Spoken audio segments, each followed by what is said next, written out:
Para responder a la pregunta anteriormente mencionada, se hará referencia a las características de los conceptos de fuerza mayor y caso fortuito. Para el legislador colombiano, los conceptos de fuerza mayor y caso fortuito responden al sentido de similitud según el artículo 64 del Código Civil. Sin embargo, hay que precisar que el caso de fuerza mayor responde a una situación en la que no se depende de la voluntad de una persona, se es inevitable e irresistible y perjudica la realización de actos. Para el caso fortuito y el concepto de tal, hay que hacer referencia a que en tal sentido es aquella acción o aquel suceso que puede ser previsto y en el caso de que no pueda ser previsto va a ocurrir inesperadamente.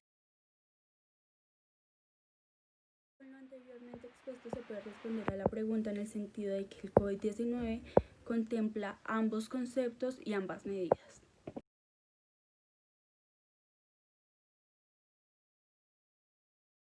Según el decreto 537 del 2020, se afirma que para facilitar que la administración dirija los procedimientos de contratación, se deberá suspender los procedimientos y también se deberá autorizar la revocatoria de los mismos mediante pues no existan mecanismos por los cuales se puedan seguir ejecutando de manera normal.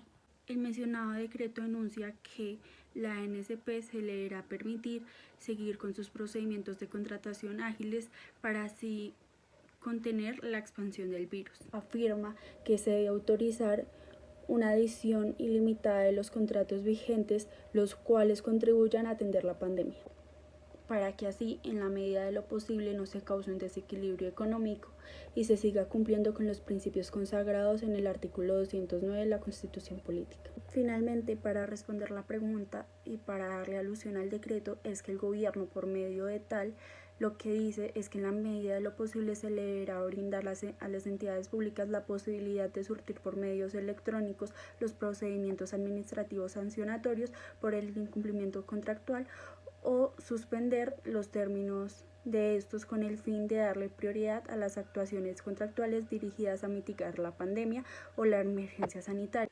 Lo anteriormente expuesto para que se impida la extensión de sus efectos y así las entidades públicas podrán modificar el plan de adquisiciones y el plan del gasto para los bienes y servicios públicos que logren y aporten a atender la epidemia.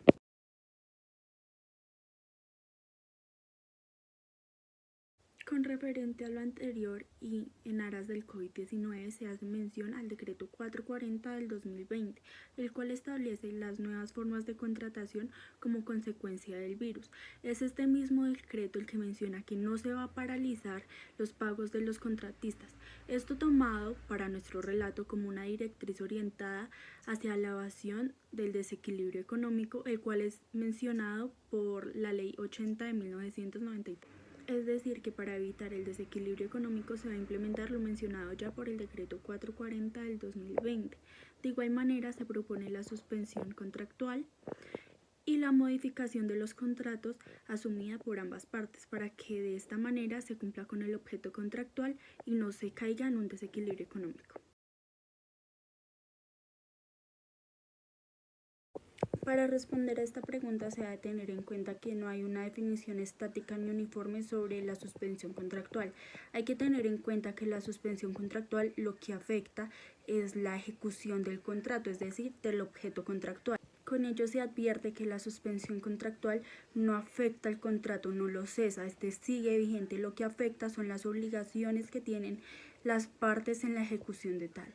Finalmente, según la jurisprudencia, esta suspensión contractual puede llegar a ser temporal cuando así lo hayan acordado las partes.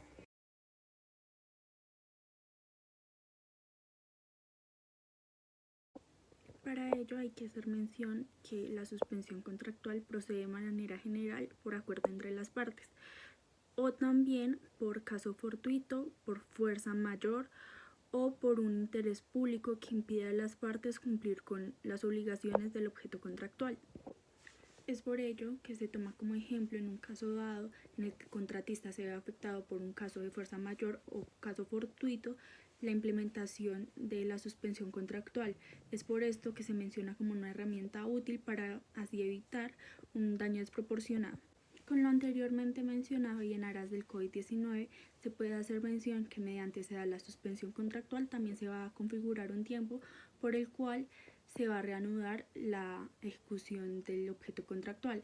Es decir, que mediante esto se va a configurar de igual manera una igualdad entre las partes. Finalmente, se considera que en tiempos de COVID-19 la herramienta más idónea frente a la contratación estatal es la suspensión contractual, para así evitar la terminación de los contratos y la caducidad para los contratistas.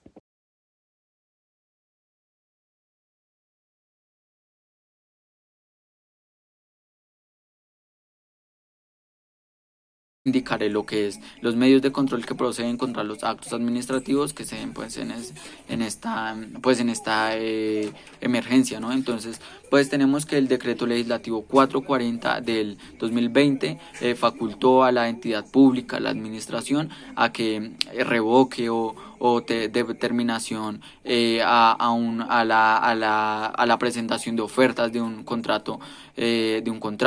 Entonces dice que contra este acto administrativo no procederán recursos. Sin embargo, si ya se han presentado ofertas, dice que no podrá. Entonces, en caso tal de que la administración lo haga ya habiéndose completado el tiempo y ya estén presentadas las ofertas, esto procederá a lo que es el recurso de nulidad, con nulidad y restablecimiento del derecho. Ahora, en los actos que se den en la etapa contractual, ya sean estos que den caducidad, terminación o modificación unilateral del contrato, entonces tenemos que proceder a lo que es el medio de control de controversias contractuales, el cual permite atacar la legalidad de actos administrativos que se dieron en esta etapa y que pues causan un daño, y pues al mismo tiempo permite que este medio de control permite que se repare al contratista si le causa un daño del tipo que sea, y también permite la nulidad de estos actos administrativos. Ya en la etapa precontractual, esto pues si ya se dio liquidación del contrato, procederá a lo que es el medio de control de nulidad con restablecimiento del derecho. Si no se ha dado, procederá a lo que es el medio de control de controversias contractuales. Ahora indicando los procedimientos, tenemos que para los actos, el medio de control de nulidad con restablecimiento del derecho, hay que agotar vía administrativa y para poder demandar. Igual esto tenemos que para la nulidad no es necesario agotar lo que sería vía administrativa ni requisito de procedibilidad, pero para las controversias contractuales tampoco hay que agotar vía administrativa. Sin embargo, pues se puede interponer el recurso de reposición siempre y cuando ya no se haya causado un daño, y pues hay que agotar requisito de procedibilidad.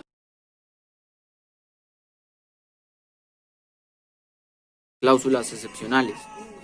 Entonces vemos que en caso tal de que la administración en determinado contrato considere que pues por la actual situación que pasamos el contrato no se configura, no configura lo que es el caso fortuito o la fuerza mayor, esta se faculta para ejercer unas cláusulas exorbitantes o excepcionales que le consagra la ley 80 del 93. Es de acotar que pues para los contratistas, teniendo en cuenta que una medida de contención del virus o de no propagación es el distanciamiento social, esto les dificultaría mucho llevar a cabo, digamos, contratos como los de obra. Entonces, en estos casos, consideramos que hay figuras como la caducidad o la terminación que pueden llegar a ser esto afectar el principio de igualdad entre partes, porque hay que tener en cuenta que pues esto no es un hecho que se haya dado a raíz de un comportamiento del contratista. Entonces es importante señalar esto. Entonces, porque pues la caducidad, como ya sabemos, le establece pues unos daños tanto económicos, pues en el actual como a futuro, pues le impide dentro de 5 años contratar con el Estado. Esto sería un daño muy grave para un contratista. Ahora, la terminación unilateral pues también le causa un daño en el patrimonio, y pues a su vez le impide esto, pues no sé, o sea, le impide lo que es un buen desarrollo y una próxima recomendación. Son temas que pues consideramos que por el contexto en el que se da la situación, estas dos cláusulas serían realmente inequitativas con respecto al contratista. Ahora, la figura de modificación unilateral, esto pues en cierta parte es inequitativa, pero si se establece mediante, pues, no sé, un acuerdo entre las partes, puede llegar a ser, o sea, igual es como la mejor salida que puede esto darse dentro de un contrato, porque esto pues la situación actual no se sabe hasta cuándo vaya, no hay un término. Entonces suspender el contrato causaría lo que sería un incumplimiento que a su vez repercutiría en lo que sería daños tanto a la administración como al contratista. Entonces, para esto consideramos que la cláusula que debería ser aplicada correctamente sería la de modificación unilateral, de acuerdo, claro está, con las dos partes, con el contratista y con la administración, la entidad pública.